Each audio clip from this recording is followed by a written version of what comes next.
Lucia Vega, standout goalkeeper for the La Jolla Vikings, 17-7 today against Glendora in the opening round of the Southern California Division II regional playoffs. Lucia, obviously, not the outcome that you ladies were dreaming about in the open playoffs, but you knew as long as you got to the semifinals, there would still be opportunity to play more water polo this week and play more great water polo this week, and you certainly showed that as a group today.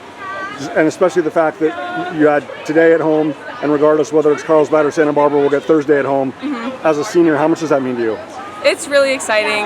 This is my first year where we've had a real chance at making playoffs and getting to win something, so either D2 states or CIF or anything like that. So I'm just excited to get to have an opportunity, and I love the girls and I love my team so much. So we're hoping to pull out a first place in D2. Most definitely. I mean, obviously last year was a battle with, you won the first one, but then obviously played against a quality Claremont team that went on to win the whole thing against Valhalla in the final. I know that San Diego's going to be well represented with you ladies, and again, it might be Carlsbad in the semis, or it could be Santa Barbara. But obviously, I know that you can play with any buddy in the group that's going to be in Division II. But for the seniors, like for you, for Astrid, for Stella, for Clara, and for Kate, the fact that and I said the same thing to Astrid, whether it's going to last one match or 3 matches this week, how significant is it that that you guys get to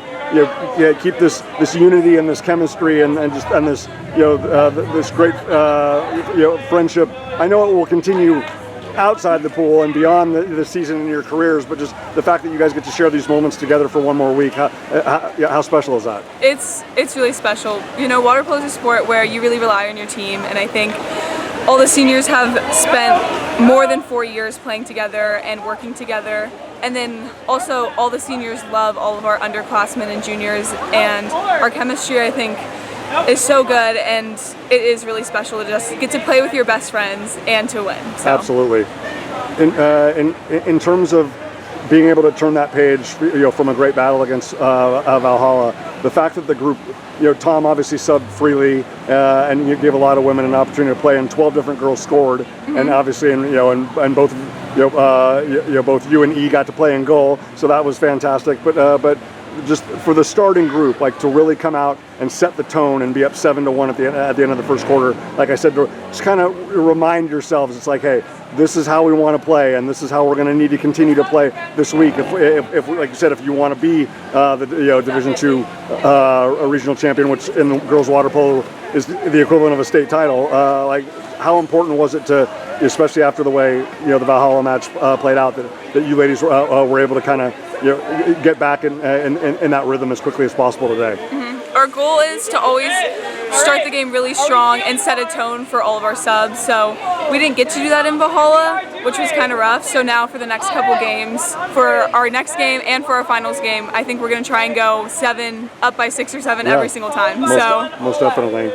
You have you and Tom have and your coaches have the best view of how well the group is executing in terms of whether it's 6-on-5s or and obviously you were throwing some incredible outlet passes to get people going in the counter and whatnot.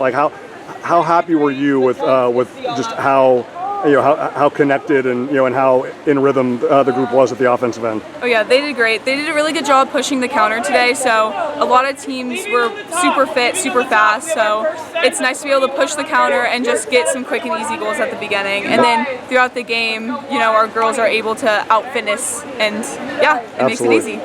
When you're playing the San Diego teams, there's no mysteries, there's no surprises. Tom is obviously a great coach, has you ladies prepared. You're an elite group of student athletes, but when you're playing against a team, you played against a lot of Southern Section teams in tournaments, but when you're playing a team that it's hey, this might be the only time that we that we ever see these.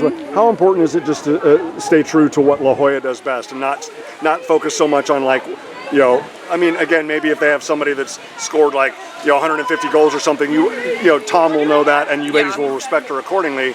But in the case of hey, let's just play our best version of water polo and force them to have to adjust to us versus the other way around. How important is that? Yeah, we have some great shot blockers. Our defense is really strong overall. So, like you said, we just try to keep it doing what we're good at and keep the game rolling. I do think after first quarter, we try to make a couple adjustments to shut them down, but overall, like you said, we know what we're good at, and we kind of just try to do it for the whole game. Well, everybody in the La Jolla Vikings community is hoping that Lucia Vega and her fellow seniors and the entire roster will have a run like they did 4 years ago and become the only San Diego section team potentially to win 2 regional titles, which would be very special for Lucia and the seniors and the rest of the La Jolla Vikings. Whether it's Carlsbad or Santa Barbara, best of luck on Thursday, and we hope the run goes all the way to Long Beach on Saturday. Thank you.